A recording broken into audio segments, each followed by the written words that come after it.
Olá, tudo bem com vocês?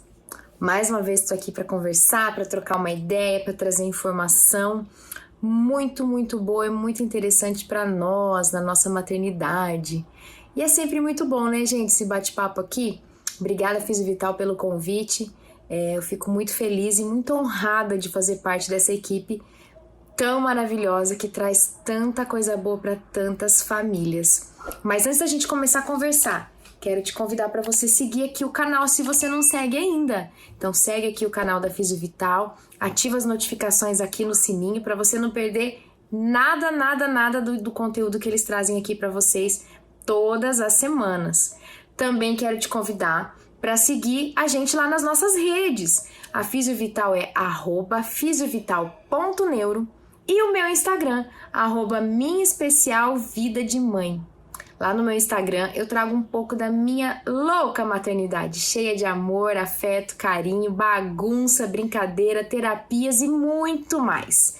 Tenho certeza que vocês vão gostar muito do conteúdo que a gente traz lá também. Hoje eu quero conversar com vocês a respeito de algo que aconteceu com a gente e talvez com a nossa conversa aqui, pode ser que você veja que possa estar acontecendo na sua casa aí também e você vai ter tempo de correr atrás para que coisas piores não aconteçam com vocês. Eu vou falar com vocês sobre Síndrome de West. Já ouviu falar? Conhece? Eu nunca tinha ouvido falar. Não sabia nem do que se tratava. E quando isso apareceu aqui na nossa casa, confesso para vocês que foi um terror. Nós sabíamos que devido à condição da Vicky, por ela ter nascido com microcefalia, e a microcefalia foi resultante de vários danos cerebrais que ela sofreu intrauterinos, que até hoje a gente não sabe o porquê, até hoje nós não temos um diagnóstico fechado, né, do o que ocasionou essas malformações cerebrais. A Vicky tem malformação, ela tem calcificações, né, ela tem partes do cérebro que atrofiaram, tudo isso durante a gestação, por volta ali dos 5, 6 meses de gestação, foi quando a gente descobriu, né? Então isso aconteceu ali entre o 4º e o 5º mês. Mas devido a todo o ocorrido, né, toda a lesão cerebral que ela teve, a gente já sabia que nós teríamos que lidar com crises convulsivas. A gente sabia que isso poderia acontecer. Uma crise convulsiva, de uma forma bem fácil de explicar para vocês, imaginem vários fios desencapados, né? Vocês estão vendo aqui vários fios desencapados, são os meus dedos. Quando o fio está desencapado e ele tem contato com outro fio desencapado, o que acontece? Um curto-circuito. Exatamente isso que é a crise convulsiva. São fios desencapados que estão no cérebro da criança, da pessoa, enfim. E quando eles se tocam, ocorrem as descargas elétricas. Literalmente são descargas elétricas que acontecem, que podem ser em um local só ou generalizado, né? Que daí são aquelas crises convulsivas que a pessoa perde total a consciência. Existem crises convulsivas que a pessoa está convulsionando e ela sabe que ela está convulsionando, então ela não perdeu a consciência.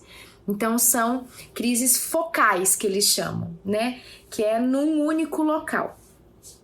A Vicky começou a apresentar crises convulsivas lá por volta dos 6 meses e meio de vida. Foi quando ela apresentou a primeira crise convulsiva mesmo, generalizada, que ela ficou roxinha, paralisada, né, durinha, e foi desesperador. A gente tinha aquela esperança de que ela não teria crises convulsivas, que a gente conseguiria bloquear. Porém, conforme ela foi crescendo, isso se tornou totalmente impossível. E dos 6 meses até ali os 9, 10 meses, ela apresentava crises esporádicas, a gente adicionou uma medicação a mais, né? Ela tomava uma desde que nasceu, e quando as crises começaram, nós adicionamos mais uma medicação para tentar controlar, né, essas descargas elétricas, essas crises mesmo.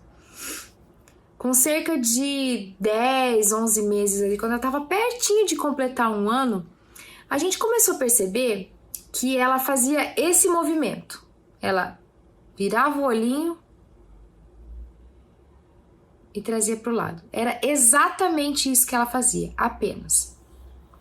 A gente achou aquilo estranho, porque tinha vezes que ela fazia várias vezes no dia. A Vicky tem baixa visão, né? Ela teve o nervo óptico bem prejudicado nas lesões cerebrais. Então a gente achava, será que é por causa da baixa visão? Será que ela consegue enxergar alguma coisa e não sabe lidar com essa informação? E a gente ficava nessa dúvida. Quando ela completou 1 aninho, ela começou a fazer isso. Ela jogava a cabecinha, sempre pro lado esquerdo. Jogava a cabecinha, virava o olhinho e vinha pro lado. A gente começou a achar isso mais estranho ainda. E eu perguntava pra médica, a médica falava, não, isso talvez seja um nistagmo, talvez seja outra coisa. Eu falei, doutora, mas ela tá fazendo bastante. Mas enfim, quando ela tava com 1 ano e 1 mês, ela começou a fazer o susto. Ela literalmente parecia que tomava um susto. Ela fazia isso. Isso. E o olhinho. Isso. E o olhinho. Geralmente de manhã, quando ela acordava, e de noite antes dela dormir, quando ela tava com sono. O susto virava o olhinho. Eu fui de novo na médica e falei, doutora, ela tá fazendo muito e tá estranho. Falou, então vamos fazer o vídeo EG, né, que é o eletroencefalograma. Nós fizemos o de 12 horas com o vídeo, filmando. E nesse exame nós constatamos que ela, sim, estava com a síndrome de West. Eu falei, minha nossa, o que é isso? E eu fui correndo na internet pesquisar. E eu entrei em desespero quando eu comecei a ler a respeito. Minha filha ia morrer. Era essa a conclusão que eu tinha chegado. Que a Vicky iria morrer. Que não tinha o que fazer. E aí eu fui estudar, né? Eu fui aprender o que era essa tal dessa síndrome de West, o que é esse negócio, o que acontece, como que a gente chega ao diagnóstico da síndrome de West. E eu vi que você precisa ter 3 fatores para diagnosticar a síndrome de West. Pega um caderninho e anota, você, mamãe atípica que está me assistindo agora. Porque você tem que prestar atenção no seu filho. Isso provavelmente vai acontecer nessa fase, entre os 9 meses e os 18 meses. Geralmente é nessa época que se manifesta a síndrome de West. E foi bem nessa época que a gente notou que algo diferente mesmo estava acontecendo com a Vicky. Então, para ter o diagnóstico, você precisa ter espasmos, que são esses sustos que eu falei que a Vicky estava tendo, atraso motor, a Vicky, né, ela já estava aí com quase 1 ano e meio e tinha muitas coisas que ela não conseguia fazer ainda. E nesse exame de 12 horas no mínimo, né, porque só o eletroencefalograma simples, aquele de 30 minutos, 40, às vezes não pega. Tem que ser um exame mais prolongado. Então, com este exame, o vídeo EG, de 12 horas que nós fizemos, apareceu a ipsarritmia.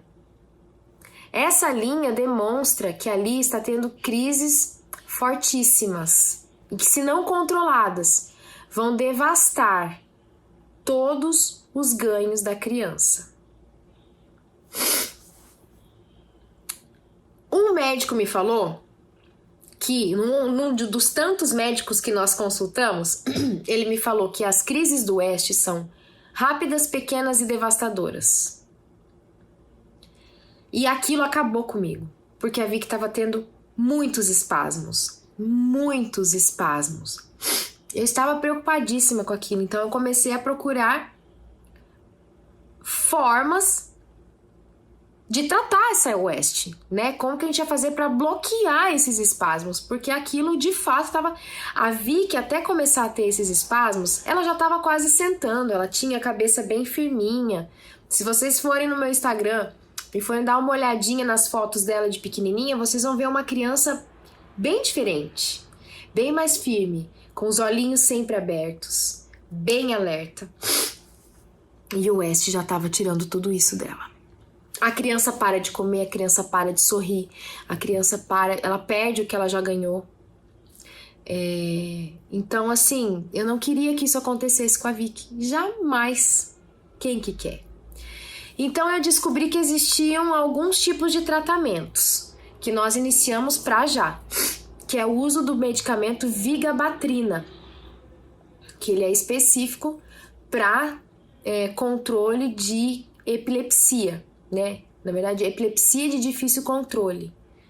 A Vicky começou tomando e não fez diferença nenhuma. Ela continuou tendo os espasmos, ela continuou tendo as crises. E esse medicamento é um medicamento difícil de começar e mais difícil ainda de tirar. Não deu certo. Então eu fui atrás e descobri, por meio de outras mães maravilhosas que vieram falar comigo, o ACTH, que é um corticoide, é um tipo de corticoide importado, mas que deve ser administrado com muita cautela, porque ele também, se for administrado de forma equivocada por um profissional que não tem habilidade para usar esse tipo de medicamento, pode piorar a condição da criança ao invés de ajudar. Graças a Deus, a médica que acompanhou a Vicky neste tratamento fez de uma forma maravilhosa, perfeita, que na segunda aplicação do medicamento a Vicky já não tinha mais espasmos, ela já não tinha mais crise, já não tinha mais nada. Só que é um tratamento muito difícil, os pais têm que estar preparados, porque a criança fica muito agitada, a Vicky não dormia, né? Os primeiros ali 20, 25 dias nós passamos em claro, porque chegava à noite ela ficava muito agitada, muito agitada. E nós nos revezávamos para cuidar. Outro cuidado essencial na questão do ACTH é que a imunidade da criança vai a 0. E nós fizemos esse tratamento com a Vicky no auge da pandemia do Covid-19. Eu passava álcool 70 3, 4, 5 vezes na casa inteira, aonde vocês imaginarem. Batente de porta, janela, por dentro, por fora, maçaneta nem se fala, chão, móveis, televisão, telefone, computador, tudo, sofá, na cama eu borrifava, no berço, banheiro, tudo que vocês imaginarem, porque eu não podia correr o risco de eu ou o meu esposo pegarmos a Covid, muito menos a Vicky. Nós não saímos de casa para nada. O Hugo ia uma vez por semana ao mercado para comprar só o essencial. Ficava quase pelado no corredor ali do apartamento que nós ficamos, porque a gente teve que ficar numa cidade a 150 quilômetros daqui, porque a médica era de lá e ela precisava fazer esse acompanhamento de perto. Ela não achou necessário internarmos no hospital, mas existem casos que as crianças ficam internadas no hospital durante o tratamento, dependendo da gravidade da criança, né? A Vicky, graças a Deus, não precisou. Mas ela vinha a cada 2 dias examinar a Vicky, consultar, ou se tinha alguma emergência, a gente ligava para ela, não precisou também. Então, nós fizemos dentro de casa, ficamos 45 dias trancados dentro de casa, mas tivemos um resultado excepcional. A Vicky ficou quase 1 ano sem apresentar nenhuma crise convulsiva, porém, ela tem a epilepsia refratária, então a gente sabia que escapes iriam acontecer. Em maio do ano passado, a gente começou a perceber que ela começou a fazer uns espasmos novamente. E antes dos 2 anos, a gente sabe que a gente pode conseguir um controle muito interessante do West. Nós, então, contatamos com a nossa médica e falamos, né, que a gente já tinha feito a CTH com outra médica, mas que a gente estava notando que ela estava tendo alguns espasmos novamente. Então, nós entramos com corticoide em altas doses, que daí é esse corticoide que nós conhecemos mesmo, o Predsim, né? A Vicky tomava 30 gotas de manhã, 30 gotas à noite, e nós ficamos com essa dosagem por cerca de 2 meses. Então, ela inchou bastante, ficou com o rosto bem grandão, mas também cessaram totalmente os espasmos.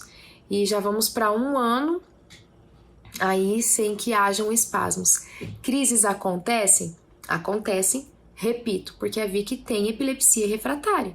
Então, nós teremos escapes, a gente sabe disso, a gente sonha com o dia que nós consigamos ter o controle total das crises, ainda não chegamos nesse ponto. Mas o alerta desse vídeo que eu quero fazer para vocês é o seguinte: mães, prestem atenção nos seus filhos. Às vezes você acha que é um susto porque bateu uma porta, mas às vezes você vai ver que nem teve porta nenhuma batendo e ele tá tendo espasmo. Isso pode ser o EST. Vá fazer o exame. Não custa nada. Faça o exame, investigue. Às vezes um tratamento precoce pode salvar a condição do seu filho. Às vezes você pode ter uma criança muito mais ativa, muito mais esperta e ligada com os movimentos e ganhos preservados. E às vezes, se você dormir no ponto, você pode perder isso. E depois, para recuperar, é muito difícil. Então, presta atenção nesses 3 pontos: espasmos, atraso motor e ipsarritmia. Se você enxergar tudo isso no seu filho, vai atrás de um tratamento. A Vicky fez os 2, o ACTH e o corticoide. Tem crianças que têm resultado 100% só com ACTH. Tem crianças que têm resultado 100% só com o corticoide em altas doses. E tem crianças, assim como a Vicky, que faz a CTH e faz o corticoide, e aí sim a gente consegue ter um resultado bom. Hoje, o eletro da Vicky tá lindo, linhas totalmente organizadas. E eu fico muito contente em saber que a gente agiu na hora certa. Mas cabe a nós, pais, também estudarmos e pesquisarmos, porque ninguém conhece melhor os nossos filhos do que nós mesmos. Então, o vídeo de hoje é um vídeo de alerta. Observe seu filho, veja o que ele faz e converse com o seu médico, tá bom? Esse é o recadinho que eu queria dar para vocês hoje. Um beijo, até a próxima. Não esquece de ativar o sininho, seguir o canal e seguir a gente lá nas redes. Um beijo para vocês, tchau, tchau!